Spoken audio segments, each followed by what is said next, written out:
UP, மாப்பி, Rajasthan, Chhattisgarh இங்கெல்லாம் காமனா ஒரு விஷயம் இருக்கு. என்ன அப்படின்னா, பாஜக ஆட்சி நடக்குது. புல்டோசரை வச்சு இவங்களே நீதி குடுத்துருவாங்க. வழக்கு வந்து நீதிமன்றத்துல நடந்துட்டு இருக்கும். தீர்ப்பெல்லாம் வர்றதுக்கு முன்னாடி வீடெல்லாம் இடிச்சு தள்ளிருவாங்க.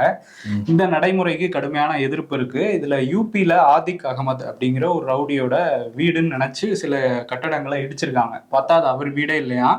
அது சம்பந்தப்பட்டவங்கலாம் சேர்ந்து வழக்கு போட அது உச்சநீதிமன்றத்துல விசாரணைக்கு வந்திருக்கு. உச்சநீதிமன்றம் என்ன சொல்லியிருக்காங்கன்னா, இது மனிதநேயமற்ற ஒரு செயலா இருக்கு. அரசியலமைப்ப மீறினதா இருக்கு. இதெல்லாம் பண்ணவே கூடாது. இன்னொன்னு இந்த மாரி வீட இடிச்சிட்டீங்க. இப்ப அவங்களால திரும்ப வீடு கூட கட்ட முடியாத நிலைமையில இருக்காங்க.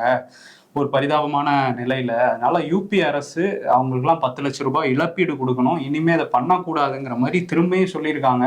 ம். என்னதான் சொன்னாலும் யூபி, மாப்பிலாம் கேட்கிற மாரியே இல்ல. ஏன்னா இந்த வழக்கு விசாரிச்சுக்கிட்டு இருக்கிறப்பவே உச்சநீதிமன்றம் சொல்லியிருந்தாங்க, இந்த மாதிரி நடைமுறைக்கு இடைக்கால உத்தரவு நாங்க பிறப்பிக்கிறோம், பண்ணவே கூடாதுன்னாங்க. ம். அதுக்கப்புறம் கூட ஊபியில் இந்த மாதிரி சம்பவம் நம்ம வந்து பார்த்தோம், நம்ம கூட சொல்லியிருக்கோம் அத. ஆமா. யாரோட வீடெல்லாம் இடிக்கப்பட்டிருக்குன்னா, இஸ்லாமியர்களோட வீடு மட்டும் தான் ம். இடிக்கப்பட்டிருக்கு பெரும் பகுதியா. பாஜகவ யார் எதிர்க்கிறாங்களோ விடுதலை அளிக்கப்பட்டிருக்கு.